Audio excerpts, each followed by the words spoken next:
pero yo la verdad es que me estoy enredando porque si me puse a pensar, 9 son las 11 de aquí, entonces ya el programa se me va a ir más de 2 horas. Pero bueno, he hecho contacto aquí con el amigo escritor nicaragüense Arquímedes González. Hola, Arquímedes, ¿cómo estás?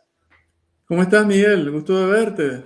No, a vos, solo te he visto, yo la última vez que te vi estábamos en Holanda, ¿te acordás? Hace Sí, tanto hace tiempo. muchos años también nos vimos en Managua, ¿verdad? Sí, No sé si te acordás para los funerales de Ernesto Cardenal. sí. Estábamos en el estacionamiento mientras veíamos, ¿verdad? Todo lo que sucedía.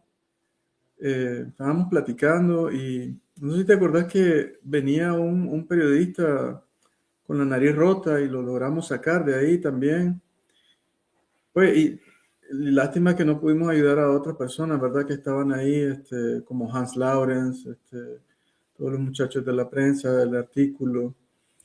Fue un día terrible, pues, Día terrible. pues, ¿verdad? Esos Sí, días terribles que se viven a diario en Nicaragua, ¿no? yo llevé a algunos periodistas, nos fuimos al hospital Vivian Pelas, a donde habían llevado a David Quintana, habían llevado a Hans, que ahí estaban golpeados por las turbas Sí. que los habían agredido ahí en Catedral. Un día bien triste, ¿no? Porque ahí nos dimos cuenta de que la dictadura no respeta ni siquiera un espacio tan íntimo, de tanto dolor como es un funeral. En ese caso era de Ernesto Cardenal, que fuimos ahí a la catedral ese día y resultó en un vandalismo tremendo. Menos mal No, sí, nosotros. ellos estaban dispuestos a destruir el féretro, ¿verdad? Es gente increíble, esa gente que no tiene ningún escrúpulo, ¿no? Pues ya lo hemos visto, ¿verdad? Pero en ese entonces todavía nosotros sentíamos de que, ¿verdad? De que había límites, pero no había límites. Bueno, sí, la invitación es para que hablemos de tu nuevo libro. Yo lo he presentado un par de veces. Este es el libro de Arquímedes. En abril yo seguía viva y otras historias verdaderas basado en testimonios de torturas en cárceles de Nicaragua. Yo empecé de en medio leyendo porque me llamó la atención algo que incluso yo cuando me vino el libro lo dejé ahí y entonces mi hija se puso a ojearlo y me dice, ve, aquí aparece algo que yo hice. Entonces una niña escribe cartas a su papá preso, entre los testimonios, entre los relatos, que vos, obviamente con mucha imaginación, te basás en testimonio de presos y de familias de presos políticos. Y de eso se trata, ¿no? El libro de relatos, de testimonios de lo que nos pasó y nos sigue ocurriendo en la tragedia de abril. Sí, mira, o sea, el libro se llama En abril yo seguía viva a como seguían vivos, ¿verdad? En abril 355 personas en Nicaragua que las mataron a balazos, pues, que las mataron grupos de choque, paramilitares, eh, pues policías, soldados del ejército, ¿no? Eh, y a esto apela, ¿verdad? El título, a todas estas personas que murieron, pero también a todas estas personas que padecieron en las cárceles de Nicaragua. Pues comenzamos con los 400 y tanto, ¿verdad? Personas que estuvieron detenidas y que han sido desterradas y desnacionalizadas, pero también otro montón de personas, cientos de personas de que sufrieron, pasaron esa horrible vivencia en las cárceles, ¿no? Y yo desde el 2021 comencé a seguir, ¿verdad? Los testimonios de las personas que iban saliendo y que iban denunciando lo que había sucedido. Y yo me sentí muy impactado, ¿verdad? Me llegó mucho cada historia, porque yo creo que, o sea, el escritor no elige los temas, sino que los temas lo eligen al escritor, ¿verdad? Y entonces yo sentí de que se necesitaban contar estas historias. Si vos ves, son 21 historias, ¿verdad?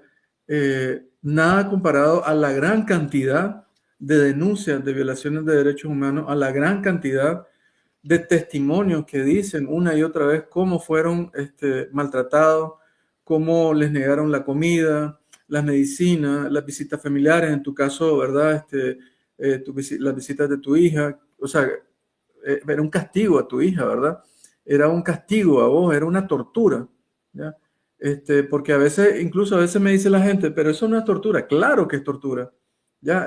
El privarte de tus visitas familiares es una tortura psicológica, ¿verdad? El privarte de comunicarte con el exterior es una tortura. Entonces, ahí comencé a reunir cada caso y hasta que llegué a estos 21 que, pues como te digo, son el principio de un libro de testimonio. Yo incluso estoy comenzando otro libro de relatos de todo esto porque pues sabes que la situación sigue en Nicaragua, ¿no? Hasta hay más de 40 detenidos en Nicaragua de los que no se sabe todavía. Eh, y, y van a seguir saliendo estos testimonios. Y es importante mantener la visibilidad de esto, Miguel, porque aunque han pasado 7 años, los delitos de la humanidad no prescriben, ¿verdad? Y en eso nosotros tenemos que estar claros, nosotros tenemos que estar conscientes y nosotros tenemos que también contribuir de alguna manera a la memoria histórica para preservar todos estos testimonios de lo que está pasando hoy en Nicaragua. De todos estos testimonios, hay uno, hay dos que te impactaron más, fueron los relatos más crudos y que te costó escribirlos, hacer el relato, empezar a tener, maquinar de cómo escribir este tipo de casos. Hay unos más impactantes que otros. Claro, por ejemplo, el de la niña, ¿verdad? Cómo a través de a veces creemos que los niños no entienden nada, pero ellos entienden todo, y ellos sienten, y ellos también piensan, y ellos reflexionan en las noches sobre lo que está pasando, ¿no? Entonces, quise ponerme pues, en el mundo de una niña que no ve a su padre y cómo eso le va cambiando su vida, ¿no? Ese me impactó mucho y quise hacerlo en forma de un diario en el que ella fuera contando su vida diaria y cómo extrañaba a su papá. Y claro, este cuento está muy relacionado con vos. Cuando yo oí tu testimonio, yo inmediatamente quise escribir algo que se pareciera a lo que vos habías vivido. Claro, no, nada cercano, ¿verdad? Yo no puedo replicarlo, pero al menos desde la literatura puedo acercarme al sufrimiento, al sentimiento que había ahí. También hay otro, el que lleva el título del libro, En abril yo seguía viva. También es un relato bien doloroso, ¿verdad? De una persona cuya alma sale a denunciar, ¿verdad? Los que la mataron. Y son las almas de esas también 355 personas, ¿verdad? Que a diario están recordando lo que fue capaz de hacer la dictadura en Nicaragua contra gente desarmada, contra gente que salió, Miguel, sin pasamontaña, ¿ya? Con gente que salió sin armas, gente que salió solo con una bandera azul y blanco, ¿verdad? Para que sepan esto, que salen hoy, ¿verdad? Muy valientes con pasamontañas en Nicaragua. Sí, y bueno, seguramente lo de la casa quemada también es impacto, porque es de a mí yo, cuando recuerdo esos meses, esa tragedia, yo tengo una fijación por lo de la casa Carlos Marx, que no hay forma que yo logre evadir ese dolor que yo sentí en ver. Yo preciso dónde estaba con Marvin, qué estábamos haciendo, cuál fue mi expresión, el momento tan difícil que vimos cuando empezaron a salir en las redes sociales las columnas de humo y los gritos de los niñitos. Sí, en ese cuento que se llama La Casa Quemada también, si vos ves, se refleja a todos los nicaragüenses que tuvieron que huir, ¿verdad? De distintas formas, y tuvieron que huir, como dicen en el cuento, no eran ni delincuentes, no tenían ningún delito, pero salieron de Nicaragua de forma irregular, ¿verdad? Perseguidos por una dictadura. Huyendo para preservar su vida, para preservar su libertad, para seguir denunciando también, ¿verdad? Es importante yo creo que quienes estamos afuera, debemos seguir denunciando esto, debemos seguir visibilizando lo que está pasando, ¿no? Y, y aunque muchos hemos sufrido de distintas formas, más o menos, ¿verdad?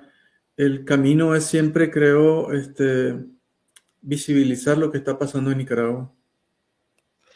Eh, ¿cuánto tiempo invertís en hacer un libro como este? ¿Cuánto tiempo pasás? Bueno, mira, usualmente los libros, si vos te pones a escribirlo diario, ¿verdad? Un libro puede tardarte, un libro de unas 200 páginas puede tardarte unos 3 meses, 4 meses, solamente escribiéndolo, ¿verdad? Una cosa es escribirlo. Pero después viene lo peor, que es la corrección. Yo creo que la corrección lleva más del 90% del libro. Y en eso puedes tardarte, no sé, 2 años, 3 años. Depende. O sea, depende de qué tanto querés vos corregirlo, editarlo, ¿verdad? Ahí dice, yo creo, hay escritores que dicen de que si uno no publica el libro, sigue editándolo por siempre, ¿verdad? Es como Flaubert, por ejemplo, se tardaba, no sé, 10 años en publicar un libro, ¿no? Porque Gustavo Flaubert seguía editándolo y editándolo, y no hay manera, ¿verdad? Pero pues tenés que tener un deadline, pues yo, por lo menos, como vengo del periodismo, trabajo con esa filosofía de que tenés que cerrar el libro, ¿verdad? En algún momento, ¿no? Pero claro, hay otros escritores que no, que se dan más tiempo, ¿no? Este libro, como te digo, yo lo comencé a escribir en el 2021 y ya lo terminé a finales del año pasado. Es tu tercer libro relacionado a Abril. El primero fue Como esperando Abril, después Atardecer en Venecia. Y ahora que murió Vargas Llosa y ayer leyendo lo de cada uno ha hecho una historia que tiene que ver con las dictaduras en Latinoamérica, los grandes escritores, ese boom latinoamericano, cada uno, y leyendo lo de El otoño del patriarca, yo dije, es como que está retratando a Daniel Ortega, García Márquez, es Nicaragua lo que estamos viviendo ahí, un burro gobernando, el tipo allá arriba, la gente que tiene miedo, que no sabe si murió o no murió, el que le da refugio a los caídos en desgracia, tiranos de otros países, pero que los mantiene allí aislados, simplemente porque son de la misma calaña. Uno piensa que los escritores tienen terreno tan fértil en las historias de Nicaragua. No, yo creo que sí lo tenemos, sí lo tenemos. Nicaragua es desde siempre, ¿verdad? Un lugar donde eh, pues, se violan los derechos humanos constantemente, ¿no? Y eh, afortunadamente yo a través de la literatura me he acercado a estos temas. Yo usualmente escribía sobre otro tipo de ficciones, novela negra y eso, ¿verdad? Pero como te digo, como te dije al principio, los escritores no eligen los temas lo eligen el escritor, ¿verdad? Y en este caso, cuando comenzó 2018, yo también comencé a reflexionar que era necesario comenzar a escribir sobre lo que estaba pasando, ¿no? Y después del ataque a la Iglesia Divina Misericordia, en el 2018, yo inmediatamente comencé a escribir. Como te digo, fue un acto que yo dije, no, esto hay que escribirlo, ¿no? Y porque primero soy nicaragüense, ¿verdad? Segundo, yo creo que lo que ha pasado, lo que sigue pasando en Nicaragua, tiene que escribirse. No podemos darnos el lujo de nuevo de que esto se borre de la memoria de la gente, no podemos. Ya esto sucedió 2 veces en Nicaragua, pues, y de forma terrible, pues nadie aprendió la lección, ¿verdad? Yo siempre reflexiono de que en medio de las balas, en medio de la matanza de la gente, el ejército no dijo, bueno, miren, paremos esto, pues, ¿verdad? eh, la policía no dijo, miren, o sea, esto es suficiente ya, demasiada sangre ha corrido aquí, pues. Entonces, si vos ves esa tal reflexión revolucionaria, esa tal eh, educación de los años 80 no existió. Simplemente llevaban ese caudillo todavía ahí adentro, pues todo esto. Eh, yo creo que mi labor ahora es tratar de, como te digo, hacer libros que me atañen como nicaragüense, que aunque no me dejan entrar en Nicaragua, pero mis libros afortunadamente pues se pueden, ¿verdad? Conseguir a través de las redes sociales. Eh, También, aunque no me dejan entrar en Nicaragua, yo a través de mi literatura vivo en Nicaragua, ¿verdad? Logro, porque yo conozco Nicaragua, soy nicaragüense, a mí no me van a engañar pues de lo que sucede en el país. Y aunque ellos no quieran, ¿verdad? Nada, pero uno como nicaragüense, yo creo que tiene hoy la obligación de escribir sobre lo que está sucediendo, ¿no? Y a partir de 2019, pues yo escribí este libro que se llama Como Esperando Abril, ¿verdad? En el que relato las historias, por ejemplo, que vos decías del Carlos Marx, del incendio en la casa del Carlos Marx, del ataque a la Divina Misericordia, el ataque a las universidades. Y en Atardecer en Venecia, que lo publiqué el año pasado, también es la segunda parte de este libro. En ese, pues, también yo relato lo que era Nicaragua antes del 2018, porque muchos nos preguntamos, qué pasó en Nicaragua para que sucediera lo de abril de 2018? Antes de 2018 vos sabés que se violaban los derechos humanos, que había fraudes electorales, ¿verdad? Que había corrupción, que había robo descarado, que se Cierre de estaba, medios de comunicación. así es, que se estaba robando el INS, ¿verdad? La quiebra del INS en abril fue de años de robo anterior, ¿verdad? Desde el 2000, desde que ellos llegaron al poder, ¿no? Entonces todo esto también está relatado un poco en la segunda parte y en la tercera parte que voy a publicar el próximo año. Fíjate que con esto que acabas de decir, una de las últimas entrevistas que dio el doctor Sergio Ramírez Mercado hablaba sobre perseguir el pensamiento, perseguir la opinión, criminalizarlo, convertirlo en una persona subversiva. El régimen, que es lo mismo que hacen todos los dictadores, no importa si son de derecha o de izquierda, pero él hablaba sobre meter los libros como que fuera un arma a Nicaragua para que la gente lo pudiera tener. ¿Vos has logrado meter tus obras al país? Sí, algunas me piden, ¿verdad? Mira, necesitamos tantos libros, ¿verdad?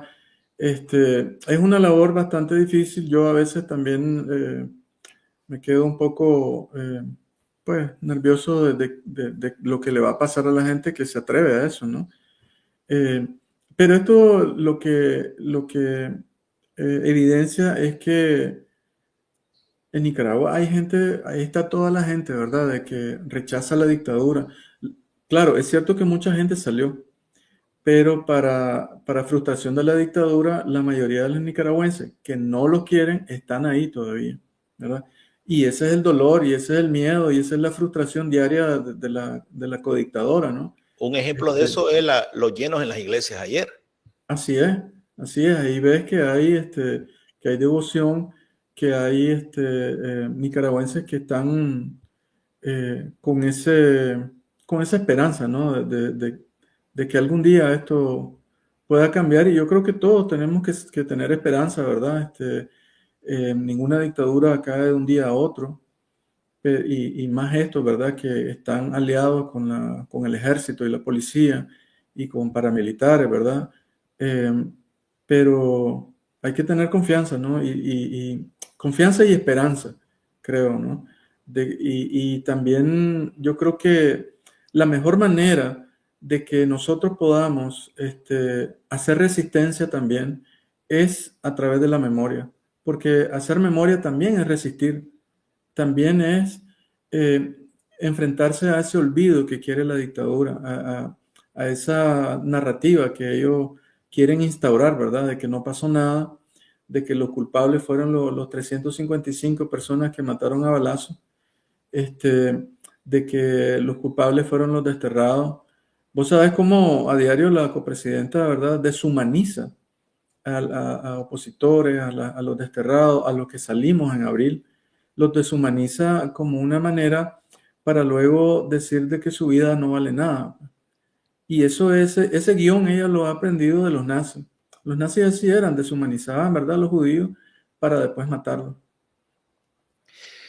No te voy a decir, es que estaba pensando ahorita que estabas hablando que para un escritor debe ser, porque hay tantos ejemplos de que se han infiltrado, que han entrado, que han vivido momentos muy álgidos de la historia y después los plasman en el libro.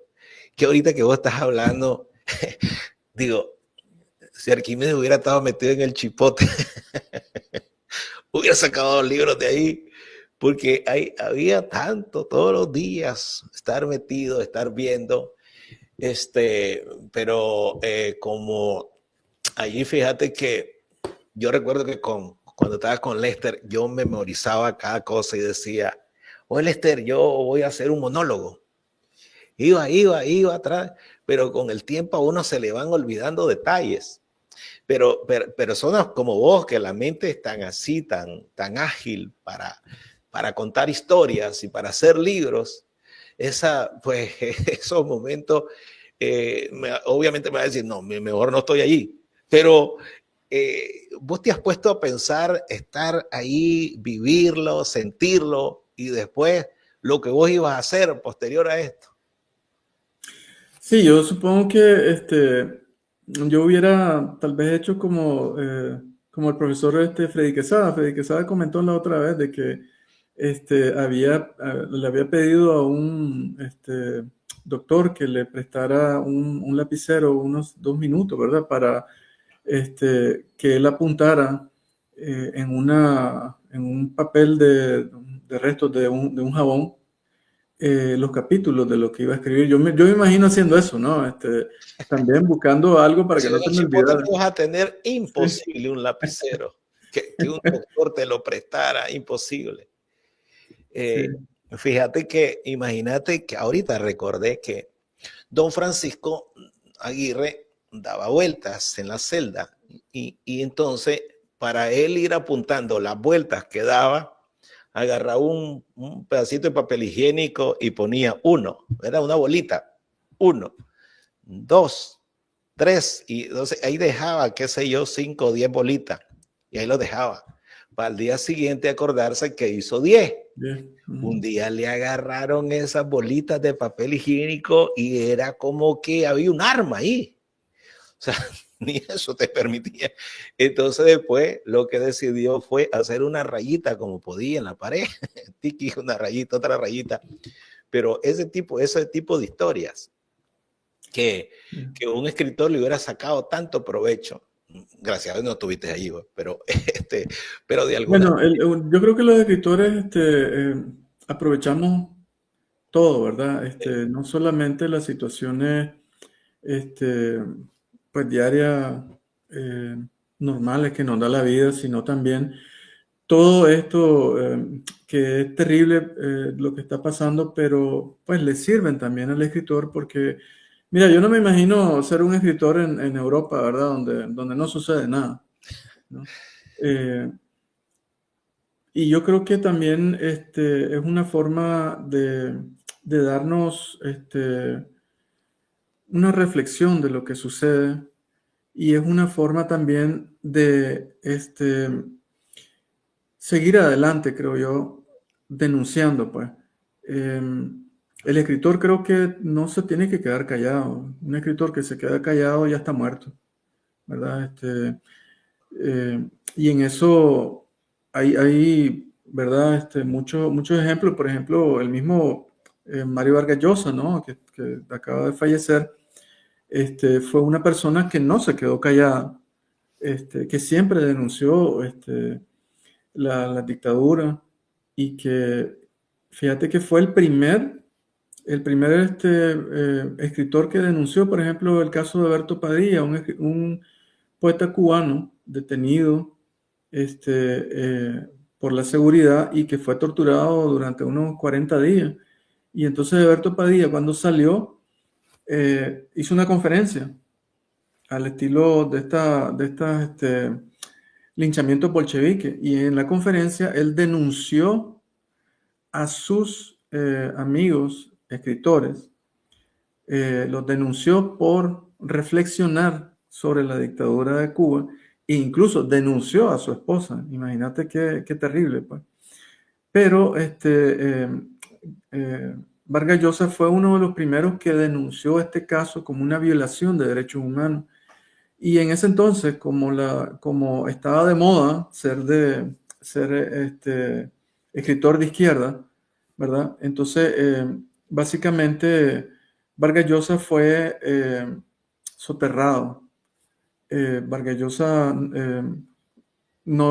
por eso no lograba salir adelante, porque fue oscurecido, ¿verdad? Por toda esa maquinaria de la izquierda y por todos estos escritores que apoyaban a la dictadura de Cuba en ese entonces, ¿no?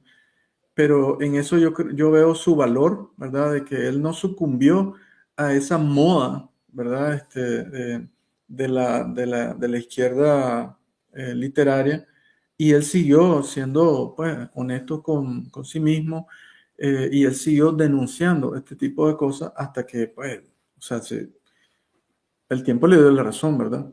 El tiempo, cada vez que él denunciaba a la dictadura, a lo que sucedía en Nicaragua en los 80, ya para los 90, entonces él ya se le comenzó a ver a él como la persona que en realidad desde siempre lo había denunciado, el fracaso que iba a significar, no solamente el fracaso político que iba a significar todo este viraje radical, sino la destrucción que iban a causar en estos países a través de estos sistemas, ¿no? Sí, vos que hablaste de que incluso desde antes de abril ya habían violaciones de derechos humanos, ya había una dictadura. Cuando estabas en la universidad, coincidimos en la universidad, yo vivo un año arriba que vos, somos contemporáneos. ¿Cuándo elegiste la escritura por el periodismo? Porque vos estabas en el periodismo, estabas en la prensa, de repente dejas el periodismo, te vas a Europa. ¿Cómo fue esa decisión, Arquímedes? Bueno, en realidad yo siempre procuré ser escritor. Lo que pasa es que yo entré al periodismo para aprender a escribir, porque yo sentí de que no había una universidad en la que te enseñaran, ¿verdad?, a hacer escritura, sino que mi mayor ventaja pensé que sería a través del periodismo, ¿no? Y no es extraño, o sea, vos lo ves, por ejemplo, García Márquez era periodista, Ernest Hemingway era periodista, Mario Vargas Llosa era periodista, ¿verdad? Entonces, el periodismo siempre ha estado muy ligado a la literatura, y yo aprendí a escribir también a través del periodismo escrito, ¿no? Y eso me enseñó primero, yo siempre le agradezco al periodismo, primero la disciplina, segundo, no tenerle miedo a eso que dicen de la página en blanco, ¿verdad? Un periodista no sabe qué es la página en blanco, Miguel, vos sabés, ¿verdad? O tenés que escribir o tenés que escribir, ¿verdad? O tenés que hacer tu programa o lo tenés que hacer, ¿verdad? Entonces eso también fue una de las ventajas que te da el periodismo, y la otra también es de escuchar. Con el periodismo vos aprendés a escuchar, a ver, a sentir todo lo que te está contando las personas. El periodismo también te enseña a callar, o sea, a escuchar lo que te está diciendo la persona. Hay gente que no te deja hablar, no deja hablar a la gente, ¿verdad?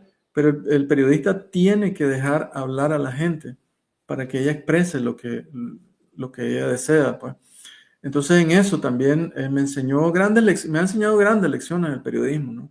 Y, y entonces en 1990, ya en el 92 yo ya tenía listo un libro, pero yo no me sentía preparado, ¿verdad? Para publicar un libro. Y bueno, más bien seguí haciendo periodismo y seguí leyendo bastante. Eh, y fue hasta en el 1999 cuando ya me convencí de que sí, en realidad yo tenía que publicar, ¿verdad? Porque también tenía un miedo de que si lo iba a hacer bien o no, ¿verdad? Pero en realidad, fíjate que nosotros tenemos una vida nada más. Y esa vida tenemos que aprovecharla y tenemos que hacer lo que mejor podemos hacer. Y entonces yo me convencí en 1999, hay que sacar el libro, pues. Y mi primer libro se llamó La muerte de Acuario, que es sobre la llegada de Jack el Destripador a Nicaragua y lo persigue Sherlock Holmes, un investigador, ¿verdad? De la ficción norteamericana, de Inglaterra, y en la Nicaragua de 1889. Y entonces Sherlock Holmes conoce a Rubén Darío, conoce al presidente, ¿verdad? Entonces es un libro bastante divertido,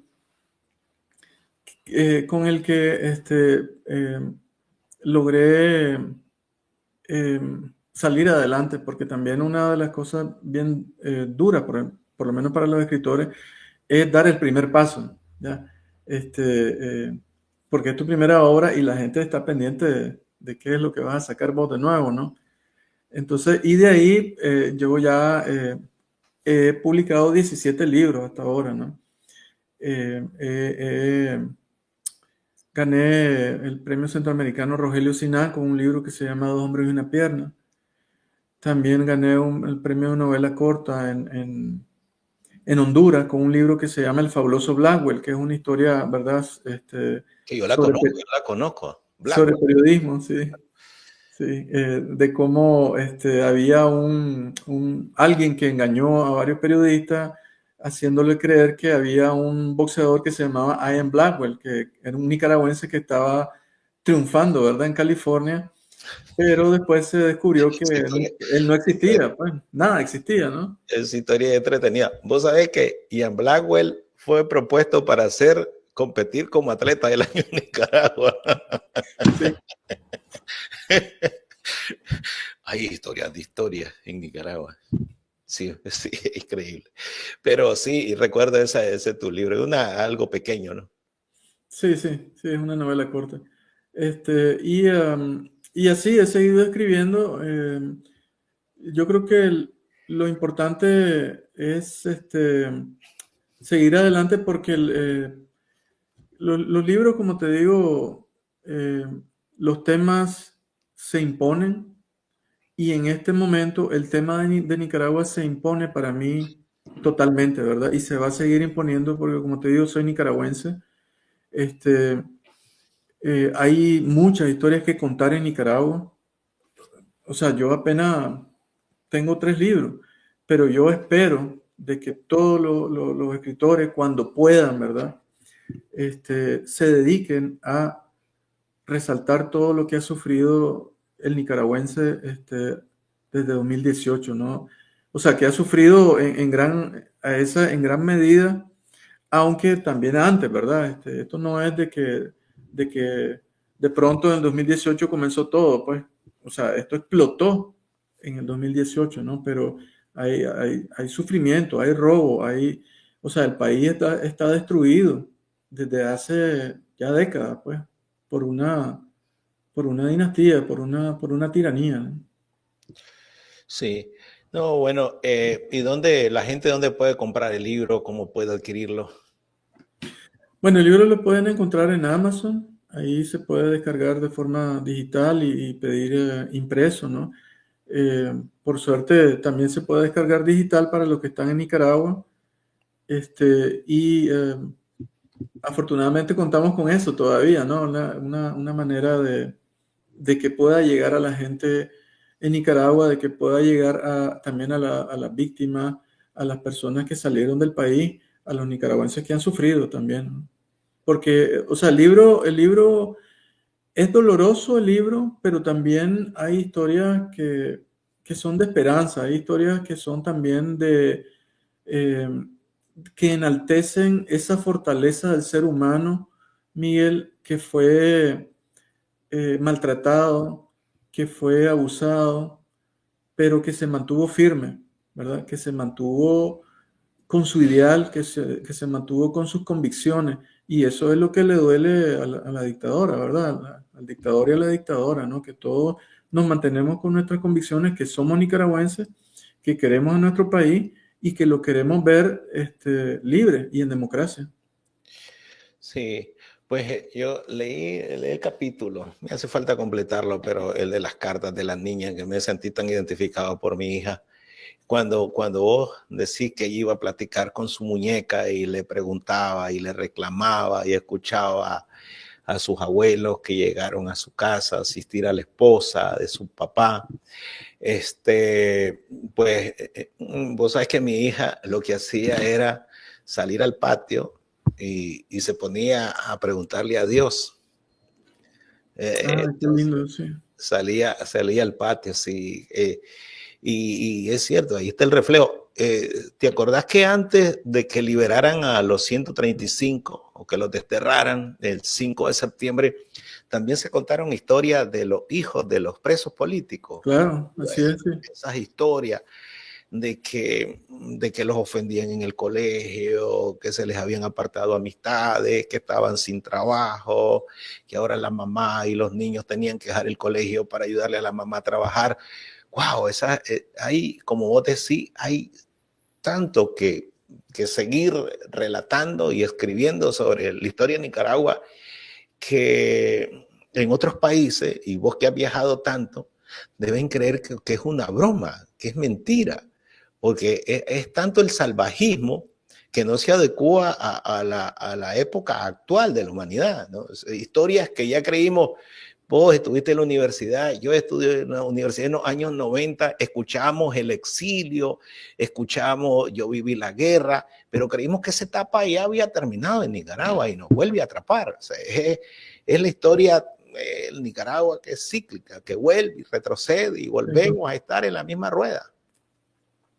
Sí, hay un escritor que se llama Luis Sepúlveda, él es chileno. Él tiene un libro que se llama Historias Marginales. Luis Sepúlveda fue uno también de los que salió exiliado tras tras la dictadura, ¿verdad? En Chile, y vivió también en Alemania. Y en ese libro, él relata varios pasajes de chilenos en diferentes situaciones. Y él cuenta de un señor chileno que su hijo era periodista y murió en Alemania, ¿verdad? En el exilio. Entonces el señor está en Chile y va a su funeral en Alemania, ¿verdad? Y entonces cuando vuelve a Chile, en migración le dicen, usted no puede entrar a Chile por cometer actividades subversivas.